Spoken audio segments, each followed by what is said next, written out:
সকাল থেকে অপেক্ষা করে আছি যে কখন আমি সোনমার্গে পৌঁছবো। আর ড্রাইভারকে যখনই জিজ্ঞেস করছি যে কখন পৌঁছবো, বলছে 1 ঘন্টা ওর, 1 ঘন্টা ওর। আমি 9টায় বেরিয়েছি, এখন বাজে 11টা। আর কত ঘন্টা পর আমি যাই না। যাই হোক, যদি এরকম যদি দেখতে দেখতে যাই, নিচে এখানে গোল্ডেন, তার উপরে বাড়ি, তারপরে পাহাড়, তারপরে বরফ, মানে এরকম যদি সিনারিও আমার চোখের সামনে থাকে, তাহলে আরো 4-5 ঘন্টা লাগুক, আমার অসুবিধা নেই তাতে। কিন্তু যাই হোক, ভালো লাগছে বেশ। কিন্তু হ্যাঁ, এটাও ঠিক যে একটু মিস করছি আমি পূর্বাশাকে। এইসব জায়গায় পূর্বাশাকে পূর্বাশা রয়েছে, আমি বলছি, ধরো পূর্বাশা রয়েছে আমার সাথে, এরকম ওয়েদার। আমি এই জায়গাটা ধরো ওকে ফেলে দিলাম ছুঁয়ে, মানে ব্যাপারটা বুঝতে তো, মানে ফিল আছে না একটা, মানে একটা আবেগ ভেতর থেকে আসে, একটা মানে ঢ্যামনাই বুদ্ধি মাথায় আসে, এরকম আর কি। এখন এসছি একটু চা খেতে, ড্রাইভার দাঁড় করিয়েছে এই জায়গাটায়। আর জায়গাটা হচ্ছে, আচ্ছা দেখাই, হাতে 1 কাপ চা আর সামনে এরকম জায়গা, ব্যাপারটা হেবি না?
তো এসে গেছি এখানে।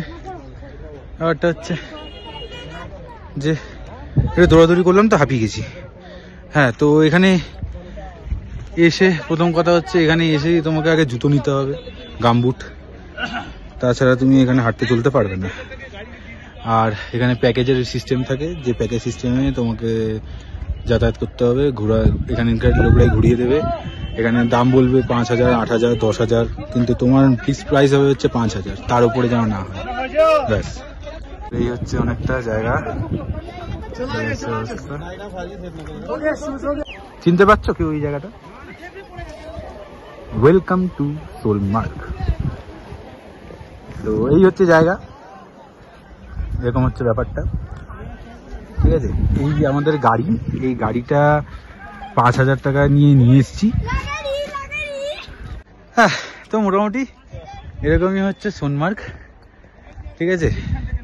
এই যে চারিদিকে বরফ, কোনো ব্যাপার না। কোনো সময় যদি মনে হয় বরফে চাপা পড়ে আমার মরার ইচ্ছা, অবশ্যই আসবে সোনমার্গে। সুন্দরতা দেখতে দেখতে মরবে, ভালো লাগে। জাস্ট কিডিং, কেউ মরার কথা আবার ভেবো না, আর কি মারছি। রোডটা যাচ্ছে হচ্ছে সোনমার্গ টানেলের দিকে, যেটা খুব ফেমাস, এখন ইনস্টা খুললেই দেখা যায় ওইদিকে। আর এইদিকে আছে হচ্ছে ওই ব্রিজটা, যে ব্রিজটা হচ্ছে ওয়েলকাম টু সোনমার্গ যেটা লেখা থাকে, ওই ব্রিজটা। আর এই পাহাড়।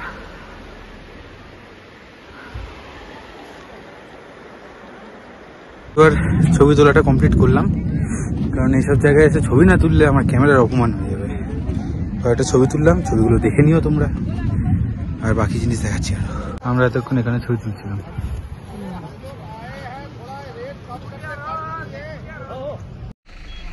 এটা শ্রীনগরের লাস্ট ভিলেজ, গ্রাম, এবং এরপরে লে লাদাখের রুট চালু হয়। এখান থেকে লে লাদাখের রাস্তা বেরিয়ে যায়। এটাই হলো লাস্ট ভিলেজ শ্রীনগরের। এখান থেকে যায় হচ্ছে ট্রেকিং এক্সপিডিশনে, যদি কেউ যায় এখান থেকে যেতে হবে। इसका नाम क्या था? इसका इस जगह का नाम क्या बोला आपने? टेबल टॉप है। ये क्या top? Table top. Table top से जाते हैं।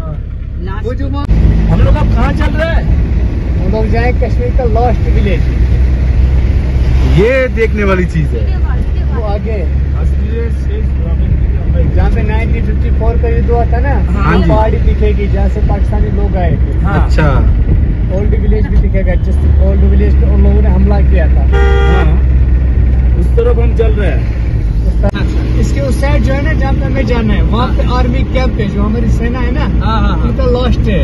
अच्छा इस साइड में है ओल्ड विलेज, इस साइड में। अच्छा उस पहाड़ी से आए थे पाकिस्तानी लोग जब 1954 में युद्ध हुआ। अच्छा मैं आपको वहाँ पे छोड़ूंगा, आप वहाँ नहीं जाना, आप सीधा ऊपर चढ़ना, ठीक है? वहाँ पे मैदान है, वहाँ दोनों साइड का फोटो अच्छा आएगा, व्यू अच्छा आएगा, ठीक है? जैसे रोड पे उतरते हैं ना, तो वहाँ से गाड़ी आती है, फोटो खींचना अच्छा नहीं आता। साइड में वो पहले वाला एक पॉइंट था, ये दूसरा पॉइंट, ये तीसरा है, वो दो आते हैं ना अंधेरे। मैं दिखाता हूँ।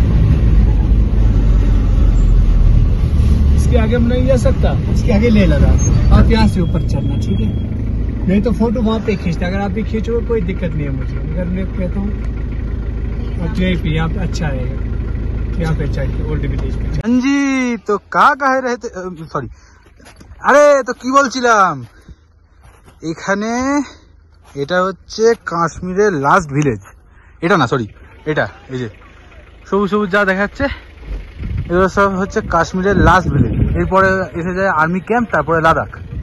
আর এই যে জায়গাটা দেখছো, এই যে রেঞ্জটা, এই যে এটা ছিল হচ্ছে সেই রেঞ্জ, যে রেঞ্জ কার্গিলের সময় পাকিস্তানি যারা ছিল ঢ্যামনা চোদাগুলো, ওরা এসছিল এখান দিয়ে, এই যে এই রেঞ্জটা দিয়ে।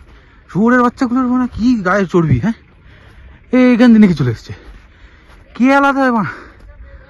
ও আচ্ছা, সরি, পরে বানাচ্ছি আবার। এটা হচ্ছে একটা মাঠ মতো, এটার পর থেকে এই পাহাড়টা শুরু, এটা হচ্ছে মাঠ। আচ্ছা, হাঁপাচ্ছি হচ্ছে এই কারণে, এখানে অক্সিজেনের অভাব থাকে, তার জন্য। ও ভালো জিনিস দেখাবো একটা, এটা হচ্ছে অ্যাভালাঞ্চ, কোনো সময় হয়েছিল। অ্যাভালাঞ্চ মানে কি? অ্যাভালাঞ্চ মানে হচ্ছে যখন বরফের ধস নামে, যেরকম কোনো জায়গায় যদি ধস নামা হয়, সেটাকে যেরকম ল্যান্ডস্লাইড বলে, সেরকম বরফের ধসকে অ্যাভালাঞ্চ বলে।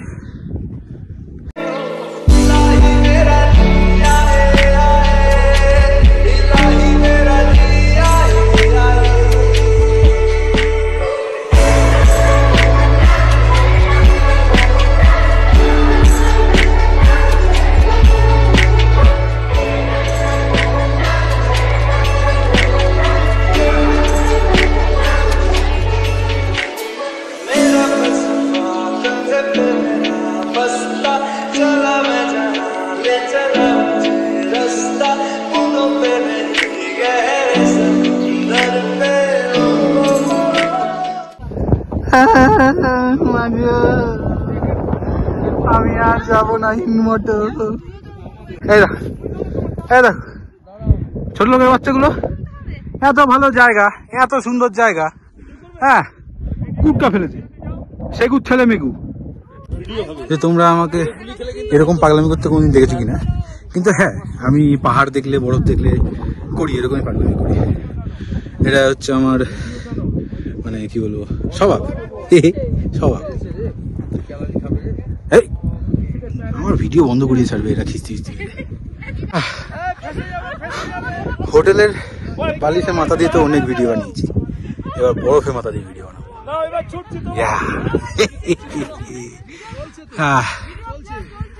আমি বলে বোঝাতে পারবো না যে আমি 2 বছর পর কতটা মজা করতে পারছি।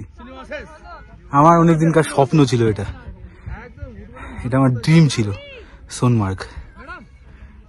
এখানে এইটা এতটা অবধি পুরো মাঠ, এটা পুরো মাঠ, তারপরে বাড়ি আছে। হচ্ছে স্নো ল্যান্ড, এখানে যত দূর দেখতে পাচ্ছ শুধু স্নো।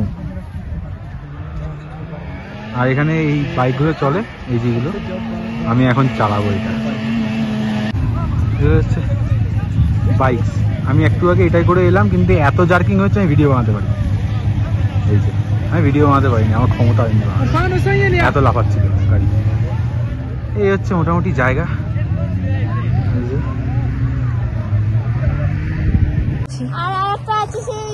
এখানে এলাম বাইকে করে, যাচ্ছি এবার হেঁটে, কিন্তু বাইকে যাওয়ার অপশন আছে, কিন্তু যাবো না, হেঁটে যাবো। বলতে বলতে পড়েছি, কোনো ব্যাপার না, হয়ে যাবে। এরকম আমরা এখন এই পাহাড়টা, এইটা টপকে ওপারে যাব, ওপারে গিয়েও অনেকটা যা রাস্তা, ওটাও হেঁটে নামবো। একটা আলাদাই মজা, এটা একটা আলাদাই মজা। চারিদিকে বরফের মধ্যে দিয়ে হাঁটতে হাঁটতে নামবো। গাড়িতে করে আসার কুপন আছে, কিন্তু আমি তাও হেঁটে নামবো, এটা আমার জেদ। হ্যাঁ শালা, আর এখান দিয়ে হাঁটতে হাঁটতে যাচ্ছি। এটা একটা আলাদাই এক্সপিরিয়েন্স, যেটা কোনো দিন কোনো টাকা দিয়ে রিচার্জ হয় না। কোনখান থেকে এলাম জানো? এই পাহাড়টা দিয়ে, হেভি ব্যাপার।